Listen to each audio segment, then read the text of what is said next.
ठीक है, हम लोग देख रहे हैं समानांतर पट्टी संधारित्र पैरेलल प्लेट कैपेसिटर। ये पैरेलल प्लेट कैपेसिटर जो है बोर्ड एग्जामिनेशन के दृष्टिकोण से बहुत ही महत्वपूर्ण है। It is highly important. आप लॉन्ग आंसर टाइप में 5 मार्क्स का एक क्वेश्चन के रूप में इसको तैयार कर सकते हैं। ठीक है, 5 नंबर का एक क्वेश्चन है, ये आप तैयार कर सकते हैं। इसको ऐसे मान करके तैयार करिएगा लॉन्ग आंसर के लिए। और ऑब्जेक्टिव में तो कहीं ना कहीं सवाल रहेगा ही रहेगा, और ये बहुत सारा जानकारी आपको देगा कि पैरेलल प्लेट कैपेसिटर क्या है। ठीक है, आप कुछ ऐसे समझिए, इसमें क्या है, जैसे ये आपका एक मोबाइल एक और हमको दे दीजिए, तो एक मोबाइल निकालिए, निकालिए निकालिए, लगाइए मत, ये सब नहीं काम चलेगा। यहाँ देखिए इस तरह क्या चीज है, ये ऐसे दिस, ये आप समझिए एक प्लेट, ये दूसरा प्लेट, दोनों कंडक्टिंग प्लेट है और इस तरह से रखे गए हैं। पैरेलल प्लेट्स हैं, फेसिंग सरफेसेज एक दूसरे के पैरेलल है और इस तरह से रखे हुए हैं। दो मेटेरियल, समझ पाए कि नहीं आप लोग, this way, this one and this one, दो मेटेलिक प्लेट हैं, ये इस तरह से रखे गए हैं, आमने सामने है। ऐसे ऐसे नहीं करना है, ऐसे रखना है एकदम। ठीक है,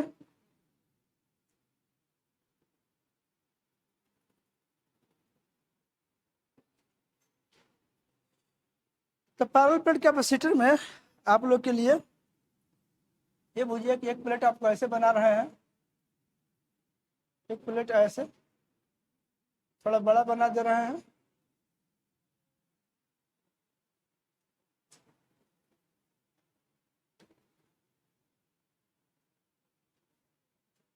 ठीक है, ऐसे है।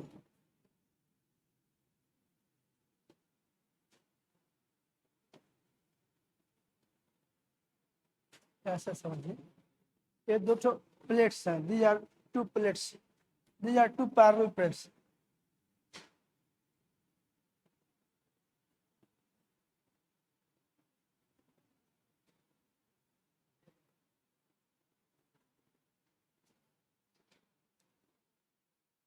ये 2 धातु के प्लेट है। ठीक है, ये ऑपरेशन में है सपोज करिए। ठीक है, तो इस पर आप दिए होइएगा एक चार्ज, इस पर दिया हुआ होगा एक चार्ज प्लस क्यू, एक प्लस क्यू चार्ज इस पे हम दे दिए हैं प्लस क्यू, और इस पे हम दे दिए हैं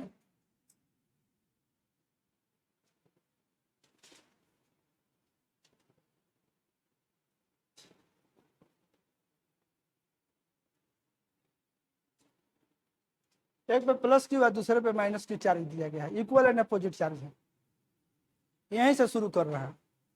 ठीक है, अगर एक प्लेट पे आप चार्ज दीजिएगा एंड इधर वाला का अर्थिंग कर दीजिएगा तो इस पर माइनस क्यू चार्ज अपीयर हो जाएगा। मैंने मान लीजिए कि आप ये चार्ज नहीं दिए रहते ऐसे, वैसे तो देखिए फाइनल जो फिगर है मेरा, उसमें 2 कंडक्टिंग पैरेलल प्लेट्स हैं, एक पे चार्ज प्लस क्यू है और दूसरे पर माइनस क्यू है। This is the final situation. एक तरीका लोग का होता है इस पे चार्जिंग करने का, इस पर मान लीजिए आप चार्ज नहीं दिए, एक पे प्लस क्यू चार्ज दे दिए हैं और इसका आप अर्थिंग कर दीजिए, तो जब इस पर प्लस क्यू दे दीजिएगा तो इस पर आपको माइनस क्यू चार्ज अपीयर हो जाएगा, ये आमने सामने के सतह पे अपीयर हो जाएगा। ठीक है, ये जो चार्ज जो अपीयर होगा, ये चार्ज आपका यहाँ पे समझिए, एक चार्ज आपका यहाँ डेवलप करेगा, दूसरा ये ऐसे इस सतह पर, ये इधर वाला फेसिंग सतह पे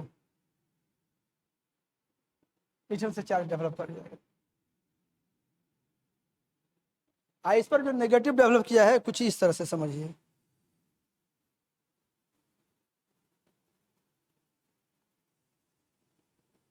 ये जो है यहाँ से जहाँ पर चार्ज ये इस तरह से दिखा रहा है, इसके बीच का जो गैप है इसमें इलेक्ट्रिक फील्ड लाइन सेटअप होगा और यहाँ पर नेगेटिव चार्ज है, इसके सामने बनाने के लिए हम ऐसे बोले हैं, ऐसे एक ऐसे बुझिए इसके सामने, फिर यहाँ पे ऐसे, ये ऐसे एंड ये ऐसे,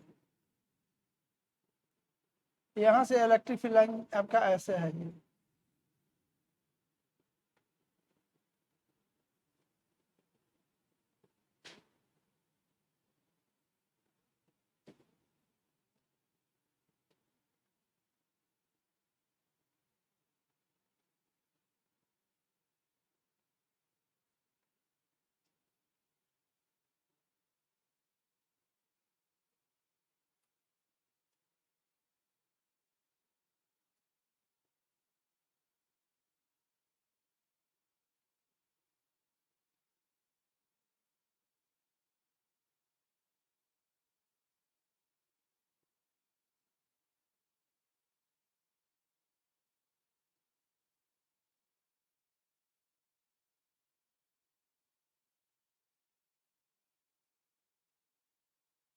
ठीक है, मतलब पैरेलल प्लेट कैपेसिटर के फेसिंग सतह पर equal and opposite charge appear होंगे।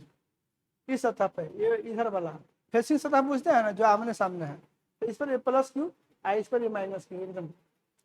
और बीच का जो गैप है, ठीक है, इसमें एक इलेक्ट्रिक फील्ड सेटअप होगा। ओके, ये गैप बहुत कम है, इतना जो गैप है आप ऐसे समझिए, यहाँ से ले करके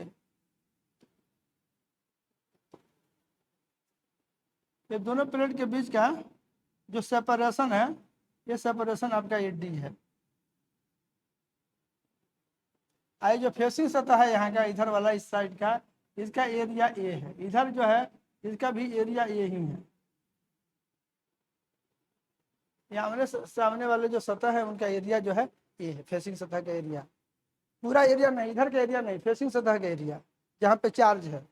एक पे अगर प्लस क्यू चार्ज दिए हैं, इस पर माइनस क्यू चार्ज है, ये चार्ज फेसिंग सतह पे। जो फिगर है इसमें प्लस क्यू चार्ज इस पे दिए थे, इस पर माइनस क्यू चार्ज इंड्यूस हुआ है, अर्थिंग किया हुआ प्लेट है। समझ गया कि नहीं? आप ऐसे मान के चलिए कि फाइनल सिचुएशन में ये इस पर प्लस क्यू चार्ज है, इस पर माइनस क्यू चार्ज है, इक्वल एंड अपोजिट चार्ज है। इसको आप चाहे तो हटा सकते हैं या फिर रख भी सकते हैं। ये आपका सिचुएशन, यही पैरेलल प्लेट कैपेसिटर है। ये बीच में इलेक्ट्रिक फील्ड होगा, बीच का जो रीजन है, इस बीच के रीजन में एक इलेक्ट्रिक फील्ड है। इधर वाला जो रीजन है, इधर इलेक्ट्रिक फील्ड 0 है। इधर जो दिख रहा है, इधर भी इलेक्ट्रिक फील्ड कितना है? 0 है। मेटल के अंदर बात करिएगा ये जो मेटल है, इसके अंदर भी यहाँ पे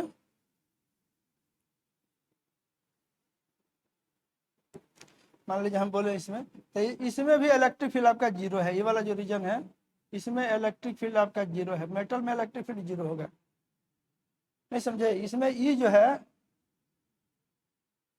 ई बराबर 0 है। इसमें मेटल के अंदर इलेक्ट्रिक फील्ड 0 होगा। बीच का जो गैप है, इसमें इलेक्ट्रिक फील्ड होगा। अभी हम एज्यूम कर रहे हैं कि बीच का जो गैप दिख रहा है, ये बीच का जो गैप है, इस बीच के गैप में वैक्यूम है।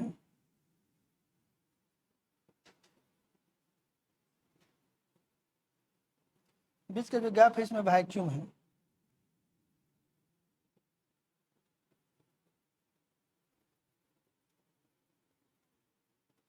इस सतह पर प्लस क्यू, इसकी सतह पर माइनस क्यू। ये मेटल के अंदर फील्ड जो है, इसमें 0 है। लिखे हैं फील्ड का मान, फील्ड इसमें 0 है। इसमें भी फील्ड 0 है। यहाँ पर फील्ड 0 है, यहाँ पर फील्ड 0 है। केवल बीच के रीजन में फील्ड है। समझ गया कि नहीं? इसमें क्या लिख रहे हैं?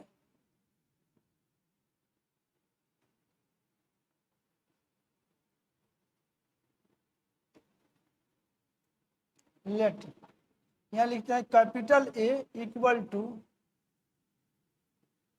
Area of facing surface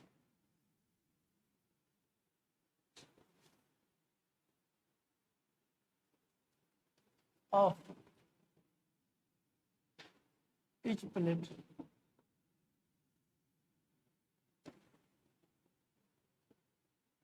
area of facing surface of each plate।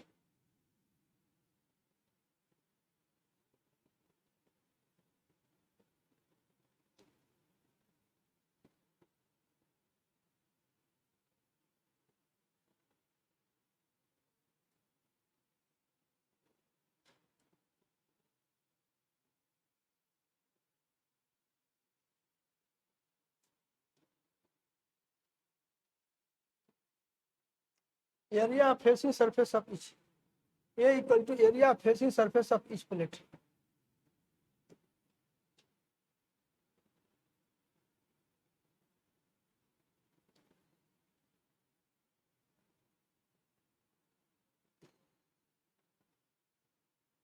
बाहर में फील्ड 0 है, इतना है। और ये जो डी है, छोटा D, area of facing surface, बुझे ना? अगर ऐसे पैरेलल प्लेट कैपेसिटर है तो ये वाला एरिया, दिस में चलिए, ये फेसिंग सतह आमने सामने वाला, उसका एरिया ये है। और यहाँ डी क्या है? This is separation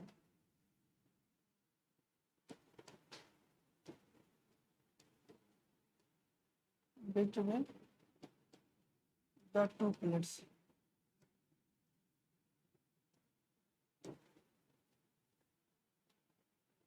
ये डी सेपरेशन है।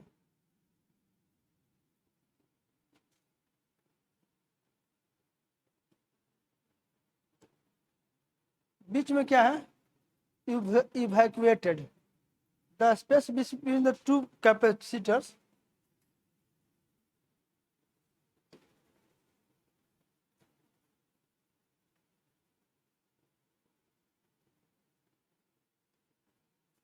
the space between the two plates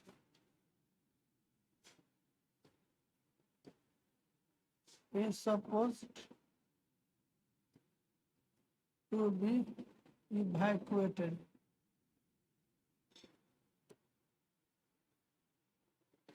Space between the two plates is supposed to be evacuated.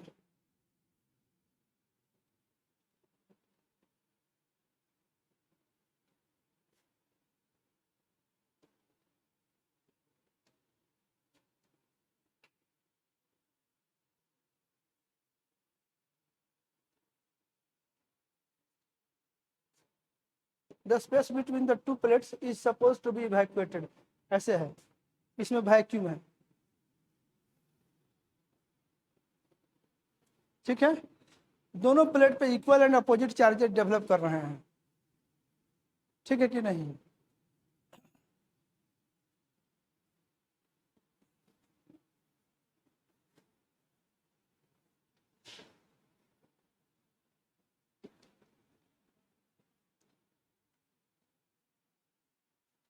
Equal and opposite charges are given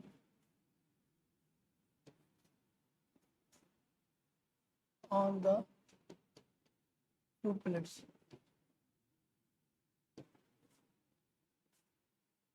ये दोनों जो प्लेट हैं इस पर इक्वल एंड अपोजिट चार्ज दिया गया है।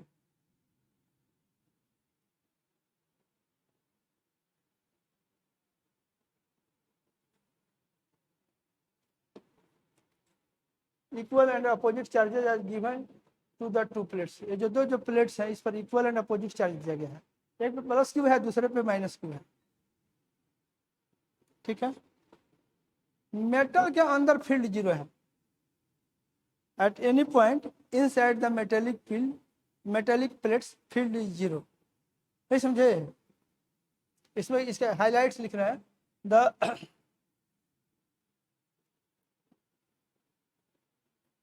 the electric field at any point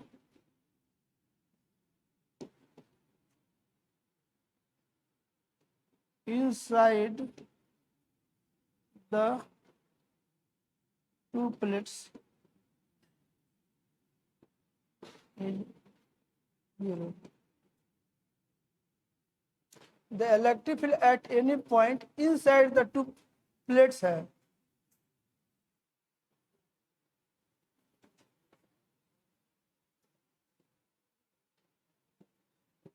The electric field at any point inside the two plates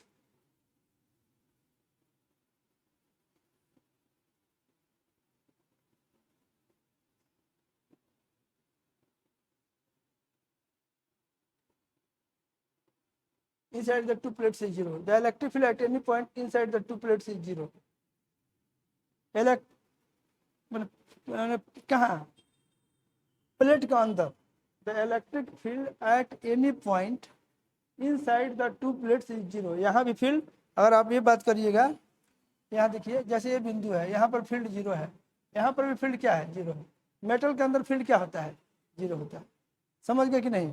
तो the electric field at any point inside the two plates is zero. ये बात आपको समझ जाना है। देखिए, अब जो दोनों प्लेट के बीच का जो स्पेस है, the separation between the two plates is very small.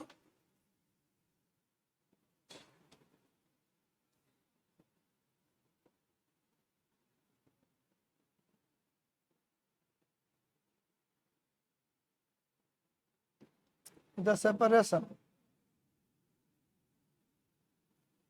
between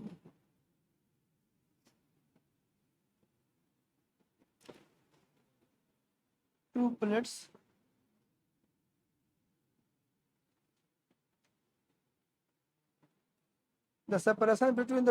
is very small, and hence the electric field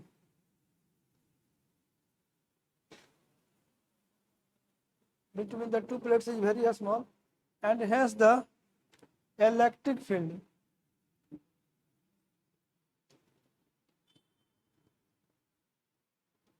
and the electric field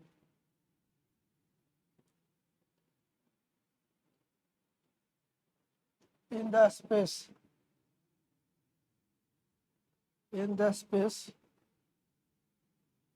between the two plates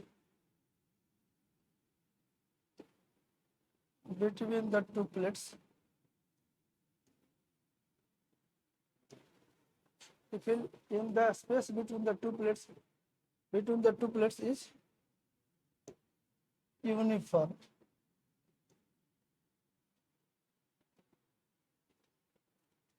and hence the electric field in the space between the two plates is uniform.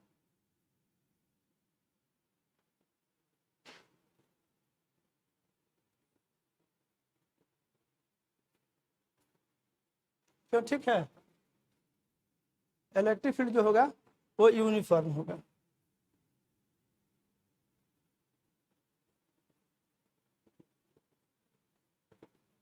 अब हम लोग इसमें electric field का calculation करेंगे, calculation of electric field. ठीक है, uniform है, उस इलेक्ट्रिक फील्ड का कैलकुलेशन हम लोग करेंगे। अब आता है इसमें कैलकुलेशन ऑफ इलेक्ट्रिक फील्ड।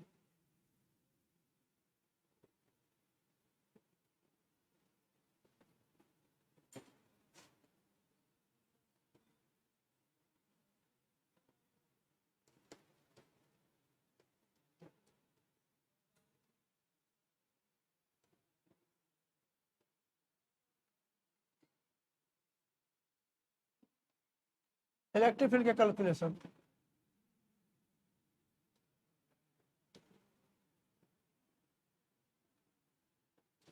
लिखना था क्या?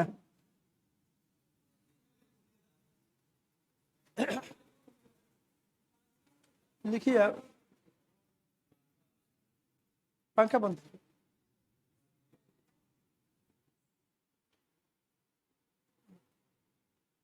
उधर वाला सब, मेरा वाला चलने दीजिए।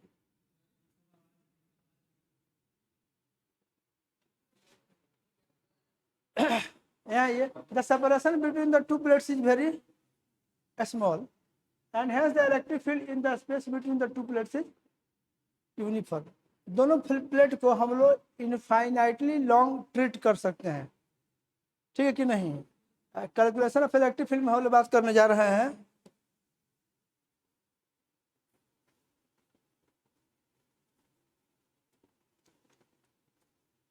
Calculation of electric field. अब इस इलेक्ट्रिक फील्ड के कैलकुलेशन पे आप ध्यान दें तो कुछ ऐसे बात है, इसको ऊपर कर दे रहे हैं।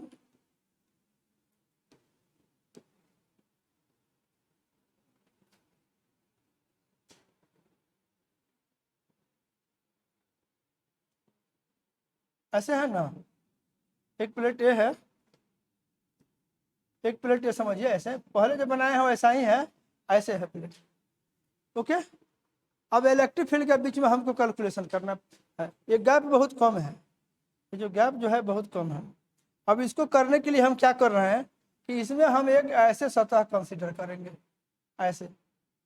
इसको बताने के डायरेक्ट रिजल्ट यूज करके भी हम लोग कर सकते हैं, या हम लोग गॉस थ्योरम का यूज करके इलेक्ट्रिक फील्ड का कैलकुलेशन कर सकते हैं, जो कि एक स्टैंडर्ड तरीका है। इलेक्ट्रिक फील्ड का कैलकुलेशन करने चलेंगे तो इसका एक स्टैंडर्ड तरीका है कि हम क्या करें कि गॉस थ्योरम का यूज कर करके और हम इलेक्ट्रिक फील्ड का कैलकुलेशन करें। ठीक है, तो आप लोग जैसा कि देख रहे हैं कि इलेक्ट्रिक फील्ड कैसा है, इसमें आप लोग अभी बोले हैं कि इलेक्ट्रिक फील्ड इस गैप में कैसा है, ये इस तरह से है। कहीं भी इलेक्ट्रिक फील्ड के बारे में आप क्या बोले? ऐसा है।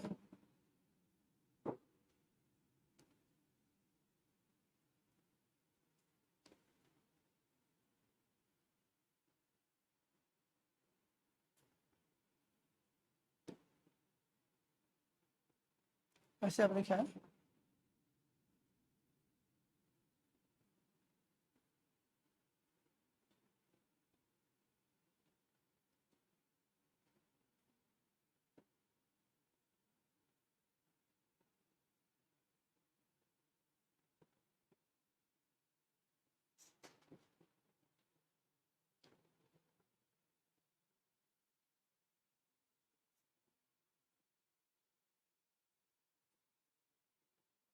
ऐसे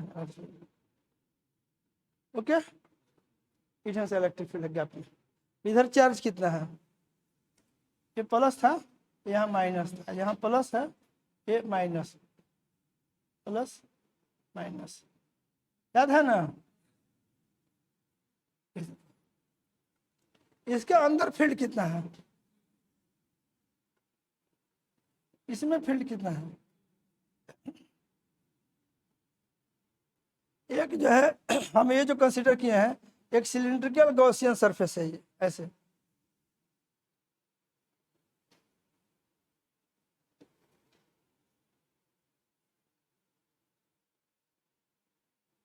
ऐसे सिलिंड्रिकल गॉसियन इधर से भी है, और इधर जो है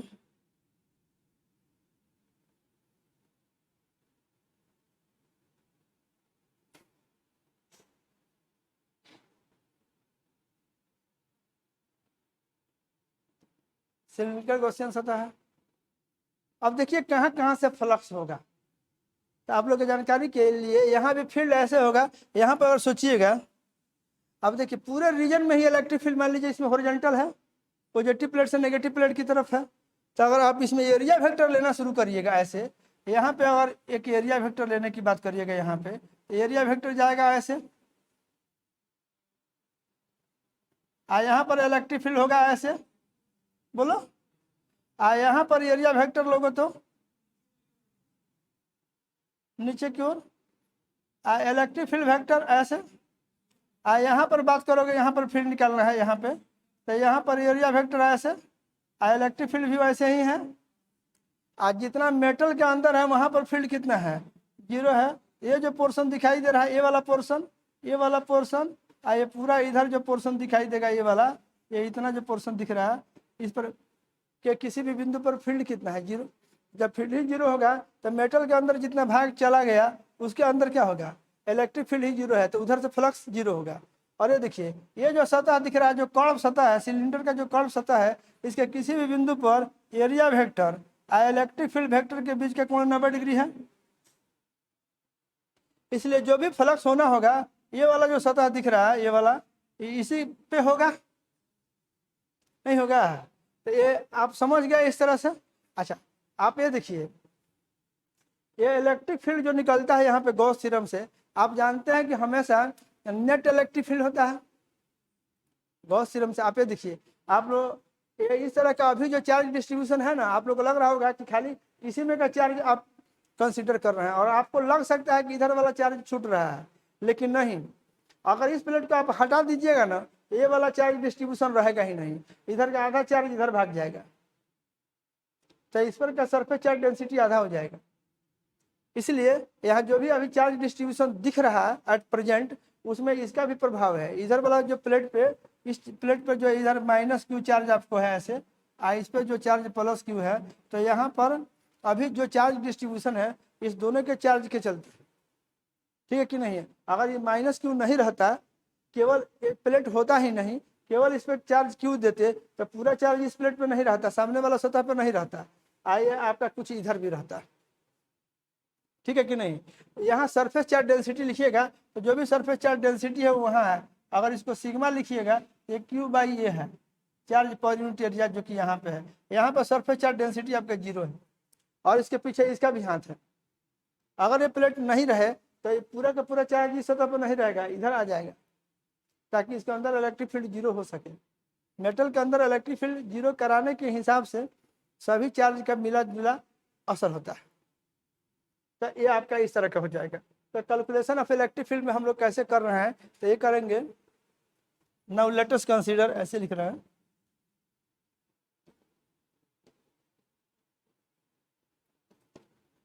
लेट अस कंसीडर, यहाँ पर एक बिंदु P है जो इसके प्लेट के बीच में है। Now let us consider a cylindrical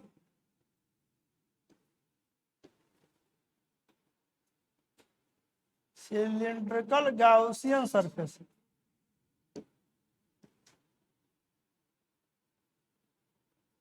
Now let us consider a cylindrical Gaussian surface as shown in figure.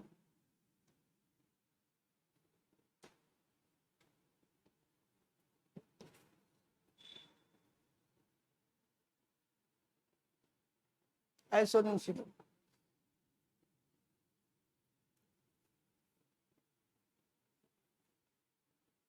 This surface passes through point P. This surface passes through point P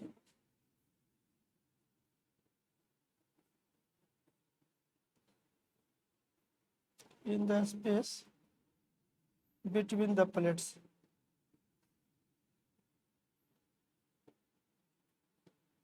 Between the plates. तो इसमें electric flux कहाँ कहाँ से होगा? Curve सतह से zero, जो metal के अंदर है उसके चलते जीरो। ये इसमें अगर हम लोग सोचना शुरू करते हैं ऐसे,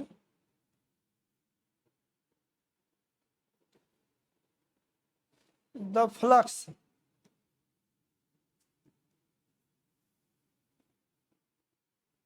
through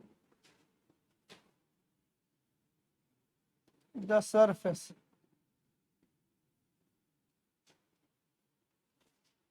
through the surface inside the plate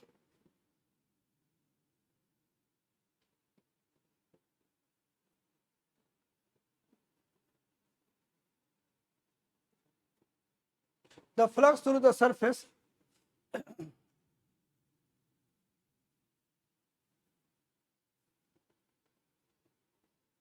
the flux through the surface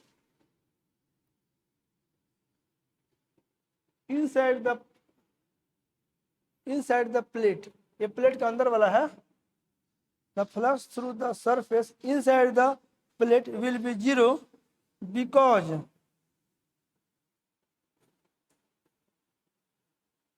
electric field is zero.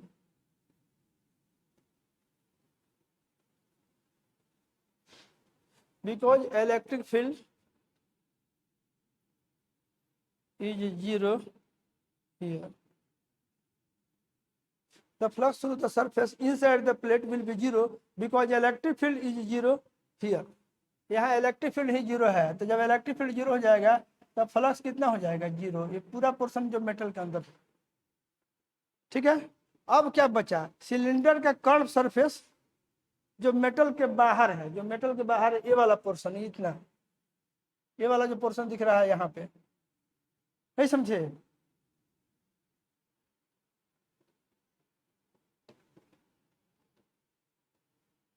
यहाँ क्या लिख रहे हैं?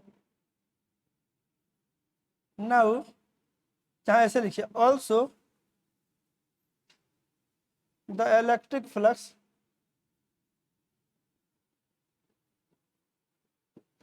Through also the electric flux through the curved surface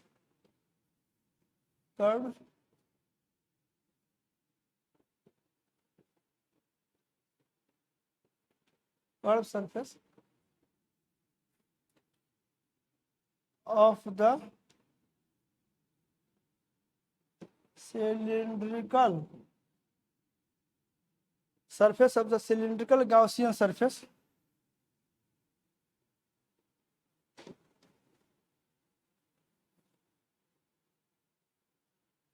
Also the electric flux through the curved surface of the cylindrical Gaussian surface will be 0 because area vector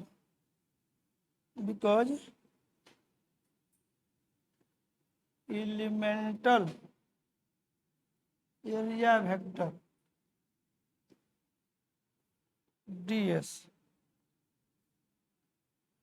at any point on the curved surface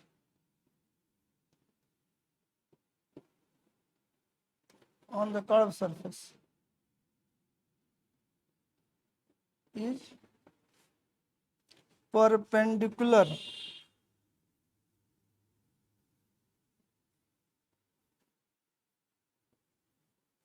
to the electric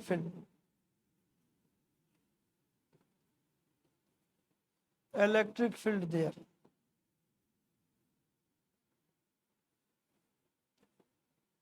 क्यों? ये curve सतह के किसी भी बिंदु पर area vector और electric field vector के बीच का कोण कितना होगा? आप यहाँ देखिए आपको बताया भी कि अगर एरिया वेक्टर यहाँ पर छोटा सा कंसीडर करिएगा, ऐसे एरिया वेक्टर को यहाँ पर कंसीडर करिएगा तो एरिया वेक्टर जाएगा इधर और यहाँ पर इलेक्ट्रिक फील्ड है इधर, तो कोण कितना होगा? उसी तरह से ऊपर भी है, यहाँ पर एरिया वेक्टर कैसे है? ऐसे। ये फील्ड किधर है? ऐसे। फील्ड तो इस प्लेट के लंबवत है, यहाँ कर्व सतह के लंबवत आपका एरिया वेक्टर है, तो कोण कितना हो जाएगा? 90 डिग्री। तो cos 90 का मान कितना हो जाता है? 0। इसलिए फ्लक्स कितना हो जाएगा? 0। तो क्या बोले? Also the electric flux through the curve surface of the cylindrical Gaussian surface will be 0 because elemental area vector ds at any point on the curved surface is perpendicular to the electric field there. वहाँ के electric field के साथ perpendicular है। बोलिए, तो फिर क्या होगा यहाँ से? और इस तरह की बात हो रही है।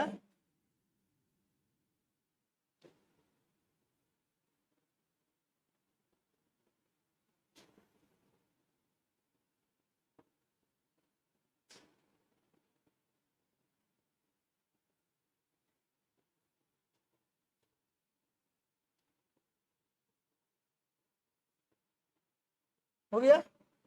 वहाँ पर फ्लक्स 0 हो जाएगा। कहाँ कहाँ फ्लक्स 0 हो गया? जो मेटल का अंदर है वहाँ पे, और दूसरा जो कर्व सरफेस है वहाँ पे। अब क्या हो जाएगा? एक तो जो प्लेन सरफेस बचा वहाँ से जो भी होना होगा सो होगा।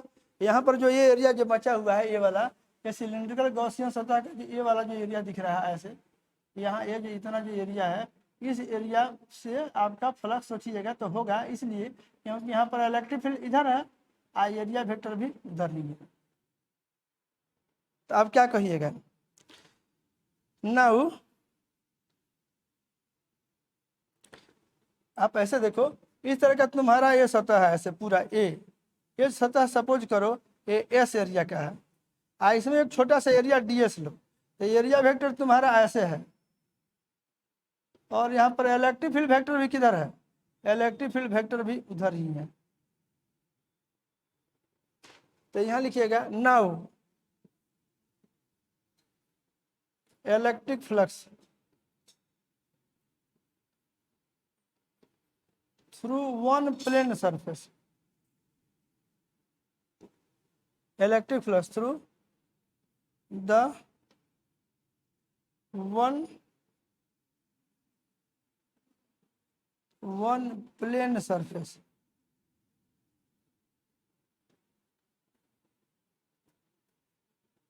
Now electric flux through the one plane surface, electric flux through the one plane surface. Now electric flux through the one plane surface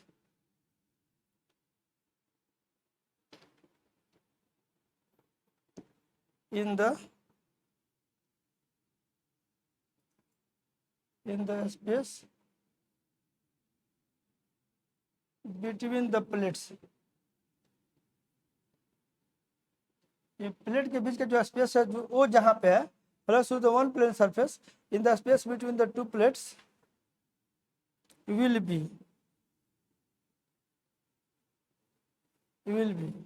उसको हम कहें φ1 कहें φ1, तो φ1 बराबर ये हो जाएगा integral E dot D S. और ये किसके थ्रू होगा? प्लेन सतह से।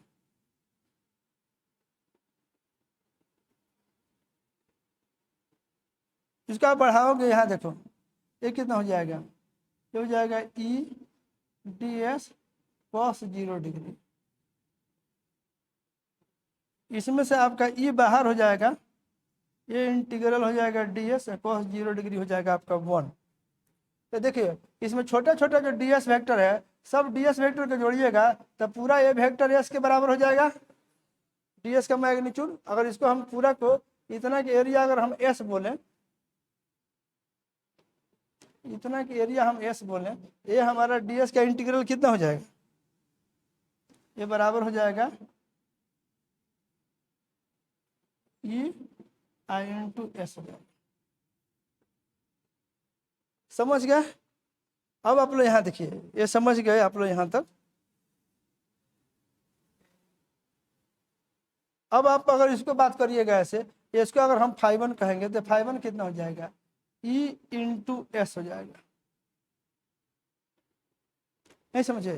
ये φ1 बराबर क्या हो जाएगा? E into S. बाकी जगह से फ्लक्स 0 है, कर्व सतह से फ्लक्स 0 जो बाहर था मेटल के, आज जो मेटल के अंदर कर्व या प्लेन, मेटल की सतह के अंदर प्लेन पोर्शन या जो कर्व पोर्शन है सिलिंड्रिकल गॉसियन सरफेस का, वहाँ पर फ्लक्स 0 होगा, इसलिए क्योंकि वहाँ पर फील्ड ही 0 है। तो वो आप वहाँ से निकाल लीजिएगा, ये हो जाएगा ई इंटू एस।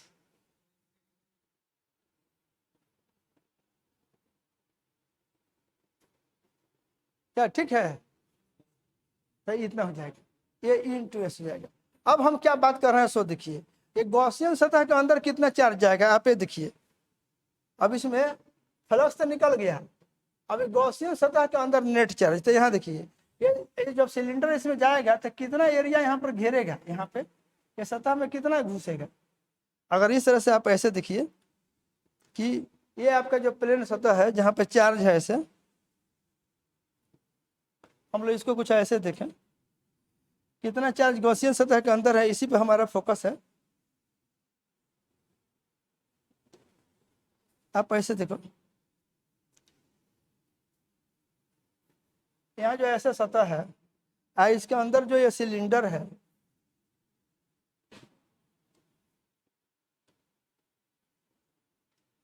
ऐसे जो सतह है यहाँ पे, तो देखिए इसके अंदर कितना चार्ज होगा। तो यहाँ पर जो चार्ज होगा, यहाँ पे इतना ही चार्ज नहीं इसके अंदर होगा, ये बाहर वाला सब चार्ज क्या है? ये तो सब बाहर है। बोलिए कुछ समझ में आया कि नहीं? तो इसका मतलब क्या हुआ? ये यहाँ पर जो सरफेस चार्ज डेंसिटी है उसके हिसाब से चार्ज निकल जाएगा। यहाँ पर का एरिया आप यहाँ कंसीडर करिएगा, अगर ये एरिया एस है, ये भी एरिया आपका एस है, तो ये एरिया भी तो आपका एस होगा, नहीं होगा? अगर इसको हम ऐसे बना देते, इसको इसका साइड ये जो है इस तरह से दिखाएं, ये प्लेट ऐसे है, अब प्लेट पे चार्ज आपका ऐसे है,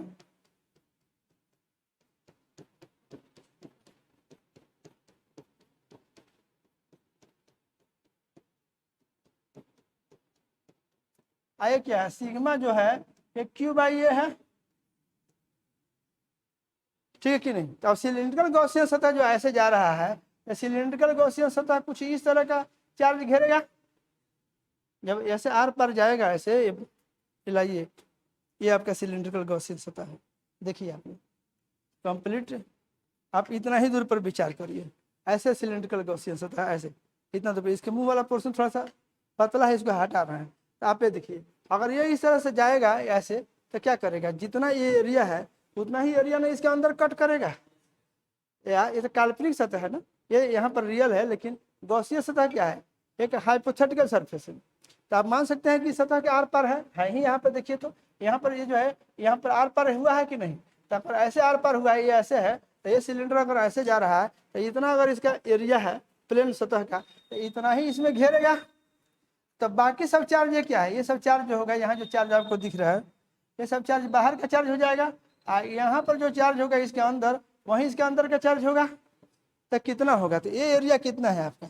यहाँ पे अगर आप देखते हैं, आप ये देखिए, तो ये एरिया आपका कितना है? ये एरिया आपका एस है, और चार्ज पर यूनिट एरिया कितना है सिग्मा। तो यहाँ पर का जो चार्ज होगा इसके अंदर का चार्ज जो इनक्लोज चार्ज होगा, ऐसे इनक्लोज चार्ज का है ये सिग्मा क्यू टोटल चार्ज। अगर इनक्लोज लिखते हैं कि कितना इनक्लोज है, ये बराबर कितना होगा, ये हो जाएगा चार्ज पर यूनिट एरिया गुणा area surface charge density, charge per unit area गुणा एरिया कर दीजिएगा, इतना निकल जाएगा। ये आपका net charge within the Gaussian सतह अगर हमको लिखना है ऐसे, यहाँ से लिखें net charge within the Gaussian surface, net charge enclose लिख लो, enclosed within the Gaussian surface, within the Gaussian surface. इसको लिखते हैं ऐसे सिग्मा क्यू, वहां से सिग्मा क्यू इनक्लोज्ड बराबर ये charge per unit area surface charge density, charge per unit area गुणा एरिया हो जाएगा। टोटल इलेक्ट्रिक फ्लक्स कितना होगा, एक तो ये निकल गया, टोटल इलेक्ट्रिक फ्लक्स कितना है,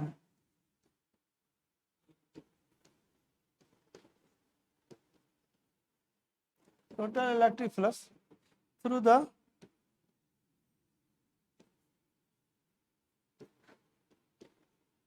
closed, total electric flux through the closed cylindrical Gaussian surface,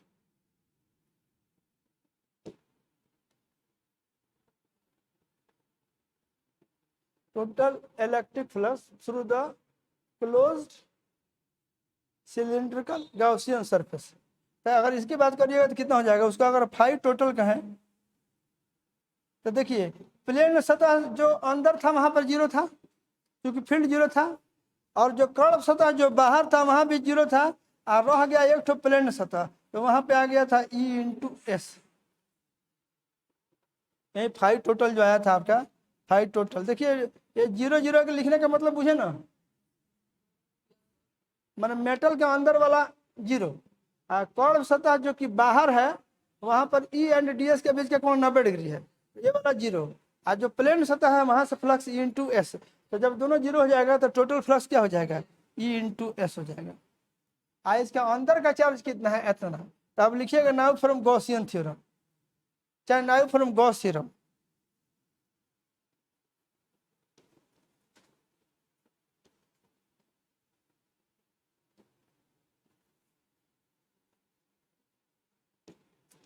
Gauss theorem से लिखिएगा, तो गॉस थ्योरम क्या कहेगा, ये फाइव टोटल बराबर sigma Q enclosed divided by epsilon zero, ये होगा ना, ये ना गॉस थ्योरम है जी। तो फाइव तुम्हारा कितना आ गया, five total flux E into S है टोटल फ्लक्स, और चार्ज इनक्लोज कितना है, सिग्मा एस। अब बाई कितना हो जाएगा, एप्सिलॉन, एस से एस कटेगा,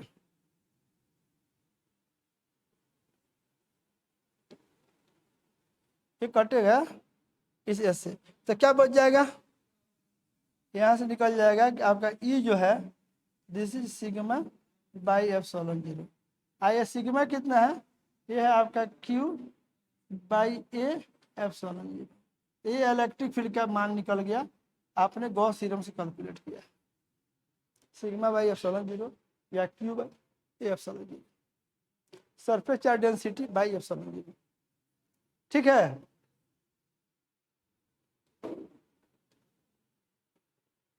आप लोग बोले थे कि किसी भी तरह का कंडक्टर है अगर उस पर चार्ज है तो सतह पर surface charge density sigma by epsilon zero, याद है, सतह पर surface charge density sigma by epsilon zero, ये आपका आ गया वहीं Q by A epsilon zero, ये आपका ऐसे हो जाएगा, ये बराबर सिग्मा बाई एप्सिलॉन जीरो, ये आपका एक रिजल्ट हो गया। इलेक्ट्रिक फील्ड का कैलकुलेशन हो गया।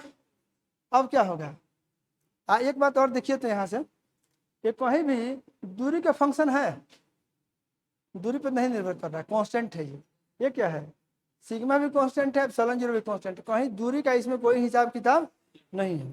तो ये आपका जो है ये क्या है, ये आपका कांस्टेंट है।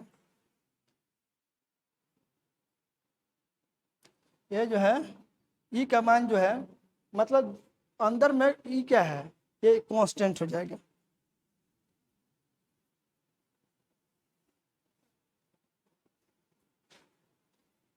ई कांस्टेंट, ई कांस्टेंट। नहीं समझ में आया क्या? इतना ई बराबर क्या है, कांस्टेंट।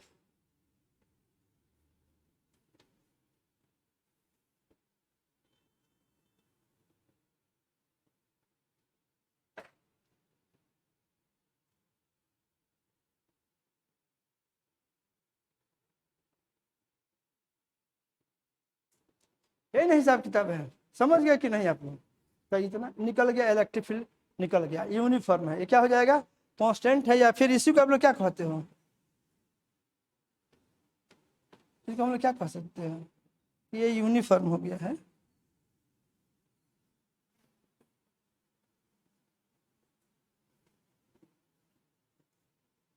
इलेक्ट्रिक फील्ड यूनिफॉर्म है, ओके।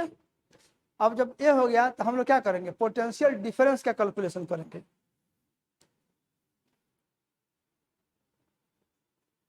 क्या कर दें, अब इसमें हम क्या करेंगे, इलेक्ट्रिक फील्ड का कैलकुलेशन हो गया। ये प्लेट के बीच का जो गैप था, आप यहाँ आप समझ गए, ऐसे ऐसे एक प्लेट था,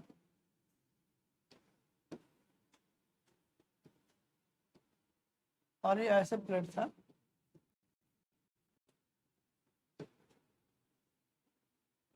ऐसे, ठीक है। तो आपने क्या देखा अब तक कि बीच का जो गैप है इसमें इलेक्ट्रिक फील्ड यूनिफॉर्म हो गया। ऐसे यहाँ पर मान लीजिए चार्ज है, इलेक्ट्रिक फील्ड ऐसे,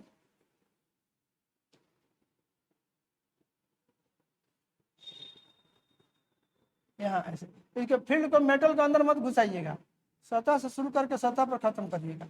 ये सतह से शुरू है, सतह पर खत्म है यहाँ।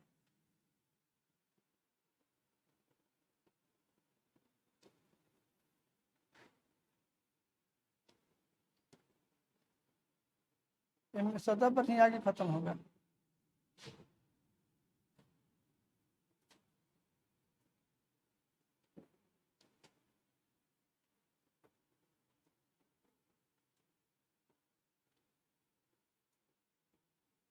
ठीक है, आ यहाँ पे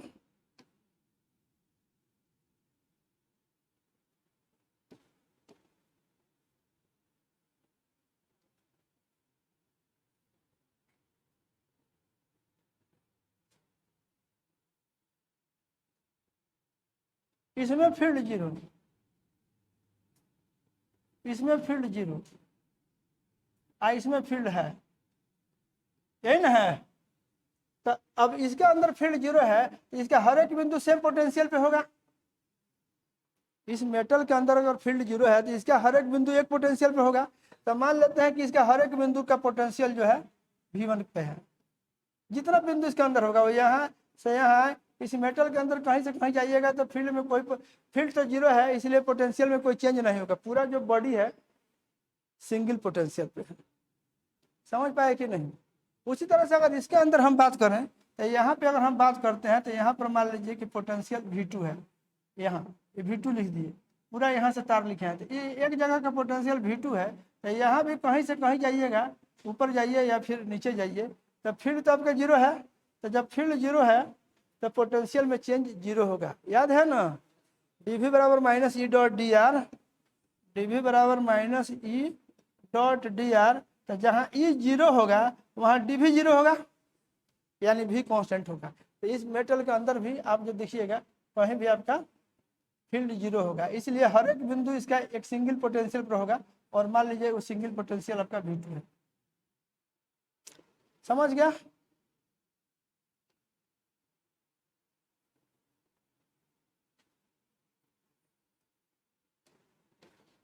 समझ गए आप लोग? अब हम लोग क्या करेंगे, कैलकुलेशन ऑफ इलेक्ट्रिक फील्ड। और ये दूरी कितना है इसमें देखिए तो आपको याद होगा, डायरेक्ट फार्मूला आप लोग को भी याद है कि इलेक्ट्रिक फील्ड के यूनिफॉर्म इलेक्ट्रिक फील्ड हो, इलेक्ट्रिक फील्ड के दिशा में डी जाते हैं दूरी, तो वोल्टेज गिरता है, गिरता है ना। ये आपका हाई होगा, इधर वाला लो होगा। अब V बराबर E इंटू डी होता है, तो आप डायरेक्ट इस फार्मूला को यूज कर सकते हैं, लेकिन हम कहेंगे कि आप इसको कैलकुलेट करिए। ठीक है, इसको जो है आप क्या करिए, कैलकुलेशन ऑफ पोटेंशियल डिफरेंस, एक बार फंडामेंटल से शुरू करके आप पोटेंशियल डिफरेंस का कैलकुलेशन करिए।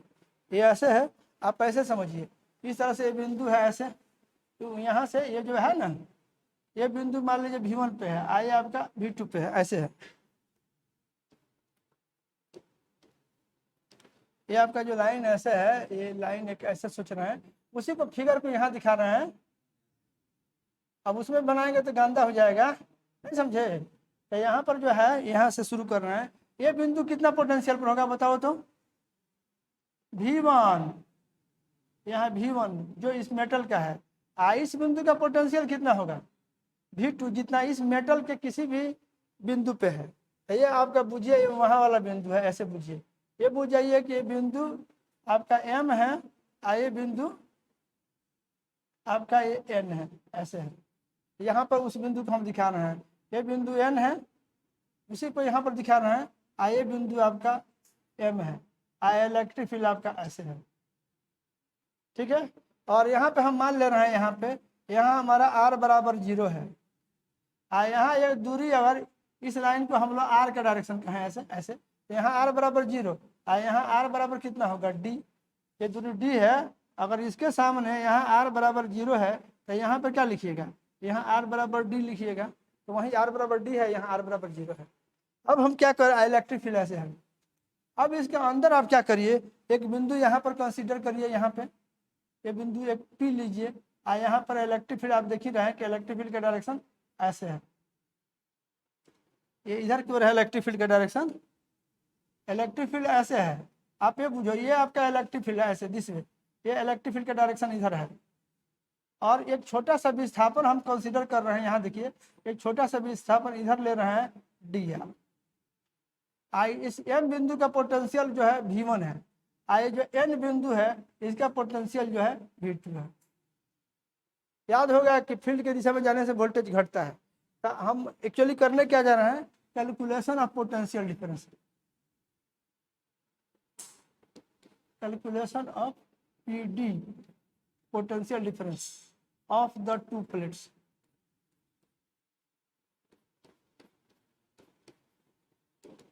ये दो प्लेट्स है, इसमें हम लोग पोटेंशियल डिफरेंस का कैलकुलेशन करने चल रहे हैं, calculation of PD, potential difference of the two plates. तो ये बीच में अगर एक बिंदु लेते हैं, यहाँ पर का वोल्टेज हम मान लेते हैं कि थोड़ा देर के लिए V है, यहाँ पर पहुंचेंगे dr के बाद, तो इसका वोल्टेज हो जाएगा V प्लस dV। यहाँ इधर गया dr, तो यहाँ से P से अगर मान लीजिए थोड़ा आगे बढ़े dr, तो यहाँ का पोटेंशियल V था, यहाँ का पोटेंशियल हो गया V प्लस dV। अब आप ये जानते हैं कि dV बराबर कितना होता है, dV बराबर होता है माइनस E डॉट dr। ये dV बराबर कितना हो जाएगा, माइनस E डॉट dr हो जाएगा। तो यहाँ से सोचिएगा, तो dV बराबर हो जाएगा माइनस E dr। ठीक है, इंटीग्रेट करिएगा इधर, आप इधर dV को इंटीग्रेट करिए, E कांस्टेंट है इसको बाहर करिए, इधर dr का करिए। R का मान 0 से, अगर यहाँ से लेकर के यहाँ तक आप जा रहे हैं, तो R का मान 0 से D हो रहा है। और पोटेंशियल का मान जब R बराबर 0 है तो वहाँ का पोटेंशियल V1 है, और जब R बराबर D है तो वहाँ का पोटेंशियल V2 है। तो ये इंटीग्रल dV ये हो जाएगा V, बोलो ना, ये इंटीग्रल dV है, कुछ नहीं है तो यहाँ 1 है, तो ये क्या हो जाएगा V। अब इसको ऐसे घेर दो, अपर वाला हो गया V2 और लोअर वाला हो गया तुम्हारा V1, इतना बराबर क्या हो जाएगा, ये माइनस E, और dr का करोगे तो हो जाएगा R, अपर वाला ये D और लोअर में 0। बोलो, अब इसको हल करोगे तो क्या हो जाएगा, ये हो जाएगा V2 और माइनस V1, इधर हो जाएगा माइनस E, यहाँ R के यहाँ पे लिखोगे D और घटाओ 0, ये हो जाएगा तुम्हारा। इस माइनस को हम इधर भेज देते हैं, ये हो जाएगा V1 माइनस V2 बराबर हो जाएगा E इंटू डी। तो यही प्लेटों का विभवांतर है, ये प्लेटों का विभवांतर है, समझ गए आप।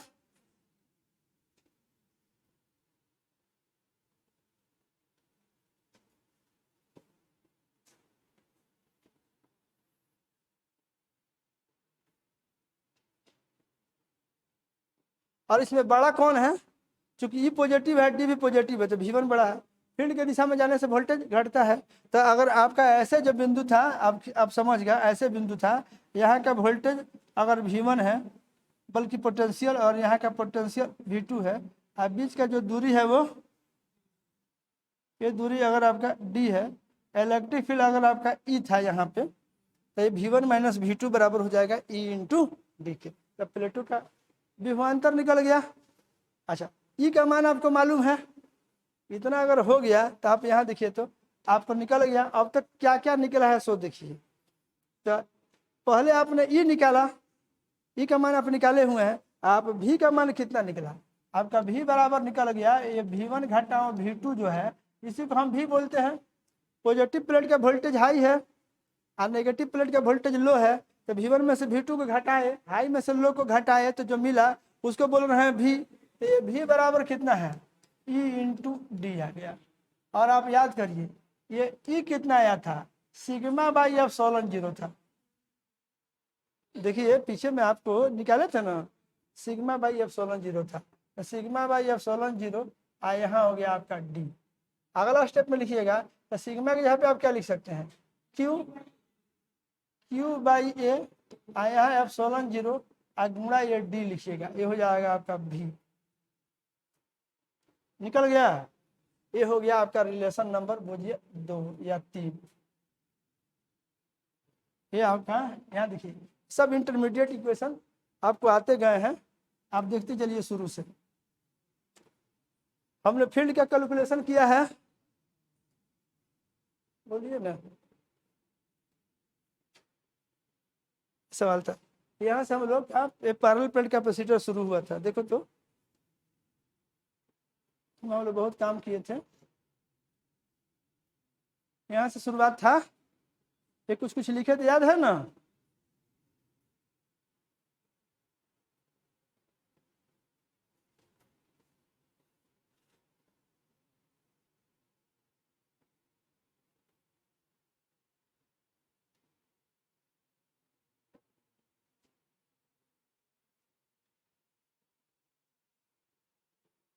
ये सब फ्लक्स वगैरह निकाले थे, याद करिए।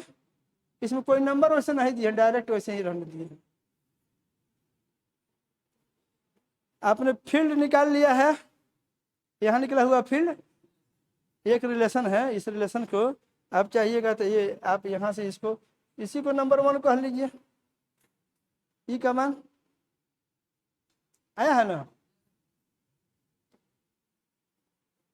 और ये V1 पोटेंशियल डिफरेंस ई के टर्म में आ गया। उसके बाद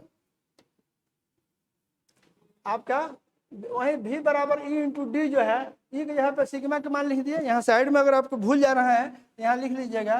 ये क्या होता है, चूंकि ई बराबर आपको आया है सिग्मा बाई एप्सिलॉन 0, आया सिग्मा बराबर कितना है, ये आपका ये Q बाई ए है, तो इतना एप्सिलॉन 0 ये आपका इलेक्ट्रिक फील्ड है, बोलिए एन है।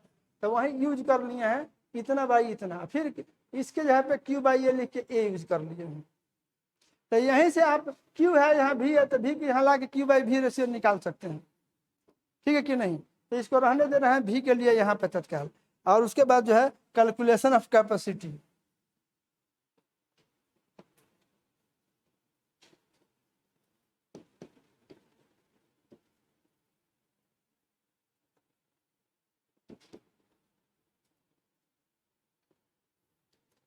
कैपेसिटी या कैपेसिटेंस कह सकते हैं। कैलकुलेशन ऑफ कैपेसिटी या इसको क्या कहिएगा, और कैपेसिटेंस।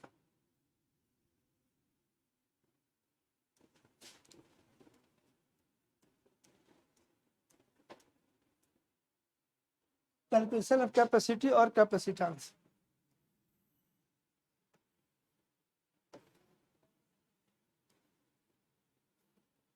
ठीक है।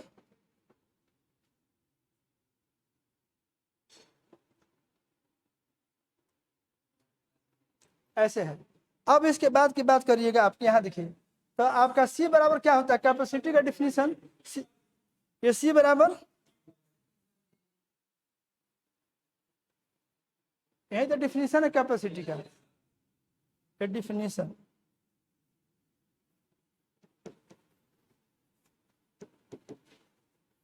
ये डिफिनीशन ही है, सी इक्वल टू क्यू बाई भी। तो आप अगर यहाँ पर रखिएगा तो कितना हो जाएगा, this is your Q R divided by, आप यहाँ भी की बात करिएगा तो क्यू हो गया, भी के बात यहाँ से करिएगा तो कितना हो जाएगा, क्यू डी, क्यू अभी का मान लिखिएगा तो Q D R divided by A epsilon zero. अभी अभी निकला है यहाँ पे भी बराबर Q D by A epsilon zero आया है ना, तो हमारा सी बराबर क्यू इतना थे, अब क्यू से क्यू कटेगा, आए कितना जाएगा, इतना बराबर A epsilon zero by D. ठीक है, तो आपका पैरेलल प्लेट कैपेसिटर का कैपेसिटी बराबर लिख लीजिए, पहले एप्सिलॉन जीरो लिख लीजिए, epsilon zero A by D,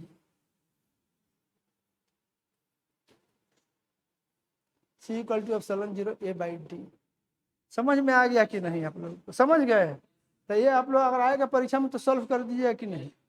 ये सबसे लॉन्ग मेथड है कि बजाबते हमने ई का मान निकाला है, यहाँ ध्यान दीजिए, इस काम को हम लोग 2 मिनट में भी कर सकते हैं, इसको आप लोग कहिएगा तो एक नए ढंग से हम 2 मिनट में बता सकते हैं, और आप लोग उसको समझ भी जाइएगा, उसको भी देख ही लीजिए। इसी में कंटिन्यू करते हैं। ये परीक्षा में 5 नंबर अगर आपको चाहिए तो 5 नंबर के हिसाब से काम भी करना चाहिए, बात समझे कि नहीं। तो आपने इलेक्ट्रिक फील्ड का कैलकुलेशन किया प्लेट के बीच में गॉस थ्योरम का यूज करके, और फिर पोटेंशियल डिफरेंस आपने निकाला है कि नहीं, पूरा डीवी बराबर minus E dot D R का इस्तेमाल करके आपने पोटेंशियल डिफरेंस निकाला था, है कि नहीं।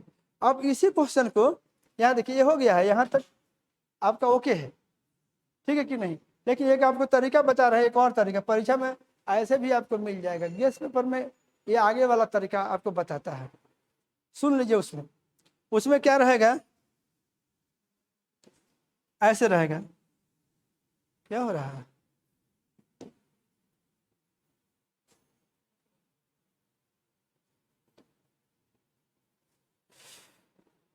यहाँ देख लीजिए, इसमें थोड़ा जल्दी में, एक प्लेट आपका ऐसे है ना, और दूसरा प्लेट ऐसे है,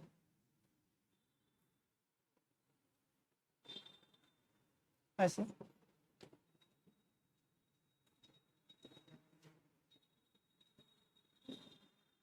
ये ऐसे है। तो आपने इस पर चार्ज दे दिया है क्यू, शॉर्टकट में देखिए क्यू, इस पर कितना है माइनस क्यू, यहाँ पर चार्ज आ गया है, एक लेयर चार्ज का यहाँ है, यहाँ से फील्ड लाइन ऐसे है,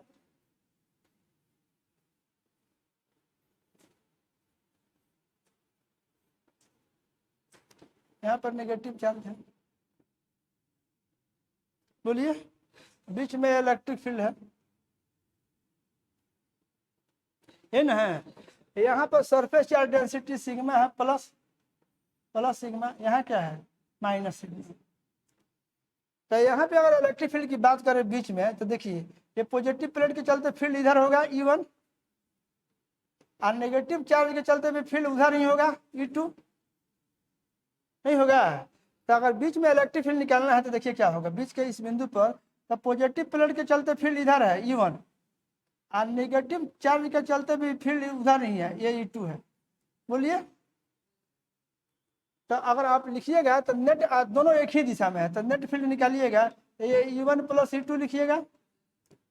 आप पढ़े हैं कि एक सिंगल लेयर का ऑफ चार्ज हो, सरफेस चार्ज डेंसिटी सिग्मा हो मैग्नीट्यूड में, तो वो जो फील्ड होता है E1, ये कितना होता है, it is sigma by 2 epsilon zero, नहीं होता है क्या, सिग्मा बाई 2 एप्सिलॉन जीरो। एक सिंगल लेयर ऑफ चार्ज हो, यूनिफॉर्मली डिस्ट्रीब्यूटेड हो, इनफाइनाइट हो, इनफाइनाइट शिफ्ट हो, और उसमें एक चार्ज का लेयर हो, तो उस एक लेयर के चलते और फील्ड की बात करिएगा E1, तो वो सिग्मा बाई 2 एप्सिलॉन जीरो। इसी तरह से दूसरा लेयर इधर है, तो दूसरा लेयर के चलते बात करिएगा तो वो हो जाएगा आपका सिग्मा बाई 2 एप्सिलॉन जीरो। वो भी हो जाएगा। भाई नेगेटिव चार्ज है तो वो तो बीच में अगर पॉइंट लीजिएगा तो नेगेटिव चार्ज इधर है, नेगेटिव चार्ज का लेयर यहाँ है और पॉजिटिव चार्ज का लेयर यहाँ है, बीच में फील्ड की बात हो रही है। तो पॉजिटिव चार्ज के लेयर के चलते फील्ड इधर और नेगेटिव चार्ज के चलते भी फील्ड उधर ही, तो मैग्नीट्यूड दोनों का कितना हो जाएगा, इसके चलते सिग्मा बाई 2 एप्सिलॉन 0। यहाँ भी तो सरफेस चार्ज डेंसिटी उतना ही है लेकिन नेगेटिव साइन का है, माइनस सिग्मा है, तो वैल्यू में तो सिग्मा ही है, क्यू बाई ये ही होगा। तो आप ऐसे निकालिएगा तो नेट इलेक्ट्रिक फील्ड कितना हो जाएगा, सिग्मा बाई एप्सिलॉन 0। तो देखिए आप लोग ये सुपरपोजिशन प्रिंसिपल है, मतलब दोनों के चलते फील्ड अलग अलग निकाल करके हम जोड़ रहे हैं। तो सुपरपोजिशन प्रिंसिपल से ई बराबर सिग्मा बाई एप्सिलॉन 0 आ गया, दोनों का जोड़ आ गया। और गॉस थ्योरम से काम करिएगा तो एक ही बार में वो नेट इलेक्ट्रिक फील्ड देते हैं, चाहे चार्ज अंदर हो चाहे चार्ज बाहर हो। हाँ, जब गॉस थ्योरम लगाया जा रहा होता है उस समय का चार्ज डिस्ट्रीब्यूशन कंसीडर किया जाता है। जब एक नेगेटिव प्लेट इधर था, इधर पॉजिटिव प्लेट था, नेगेटिव प्लेट हटा देते ना तो इस पर जो चार्ज जो कि एक लेयर पे है, एक लेयर पर नहीं रहता, आधा इधर एंड आधा उधर चला जाता, तो सरफेस चार्ज डेंसिटी आधा हो जाता, तो फील्ड उसमें आधा हो जाता, तो सिग्मा बाई 2 एप्सिलॉन 0 हो जाता। लेकिन दोनों के चलते charge distribution existing charge distribution है और उसके चलते आप गॉस थ्योरम का इस्तेमाल करके इलेक्ट्रिक फील्ड निकाले थे, तो डायरेक्ट एक ही बार में सिग्मा बाई एप्सिलॉन 0 आ गया था, जो दोनों लेयर के चलते चार्ज जो फील्ड होता उसका जो रिजल्टेंट होता उसके बराबर है। तो फील्ड निकल गया, इस ढंग से फील्ड निकल गया। और आप बोलिएगा कि यूनिफॉर्म इलेक्ट्रिक फील्ड है, इसका वोल्टेज अगर V1 है, इसका अगर V2 है पूरा प्लेट का, चूंकि इस प्लेट के अंदर तो फील्ड 0 है और यहाँ भी फील्ड 0 है, तो पूरा तो एक ही वोल्टेज पे होगा और ये जो पूरा है ये भी एक ही वोल्टेज पे होगा। बोलिए, यूनिफॉर्म इलेक्ट्रिक फील्ड है और दोनों के बीच का दूरी कितना है, D है। तो इलेक्ट्रिक फील्ड में के दिशा में D दूरी जब हम लोग जाते हैं तो वोल्टेज गिरता है और वो V बराबर ये V1 घटा V2 अगर लिखें तो वो सीधे E इंटू डी के बराबर हो जाता है। तो यहाँ से आपका V बराबर क्या आ गया, E इंटू डी, और यहाँ से आपका E कितना आ गया, E आ गया है सिग्मा बाई एप्सिलॉन 0 इतना D। इसको आगे लिखेंगे तो सिग्मा बराबर क्या लिखेंगे, Q बाई ए एप्सिलॉन 0 इतना इंटू डी, और डायरेक्ट इसी रिलेशन से इसको इधर भेजें तो ए एप्सिलॉन 0 ऊपर आ गया, इसको इधर भेजें और डी को नीचे भेजें, इतना बराबर क्या हो जाएगा Q बाई भी, Q बाई भी ही तो C होता है, यानी C बराबर ए एप्सिलॉन 0 बाई डी आ जाएगा। आ गया कि नहीं सेम रिजल्ट। ये भी एक तरीका है, शॉर्टकट में आप ऐसे भी काम कर सकते हैं। तो कुछ क्लियर हुआ कि नहीं आप लोगों का, तो इस ढंग से आप काम कर सकते हैं। या आपको ये लॉन्ग कट बताए हैं 5 नंबर, अगर आपको चाहिए तो आप कुछ इस तरह से काम करिए कि देखने वाले को लगे कि बच्चा एकदम पूरा फंडामेंटल से काम किया है, पूरा गॉस थ्योरम का यूज हो गया, dV बराबर माइनस E डॉट dr का यूज हो गया, बोलिए सब हो गया। तो रहने दे रहे हैं, ओके।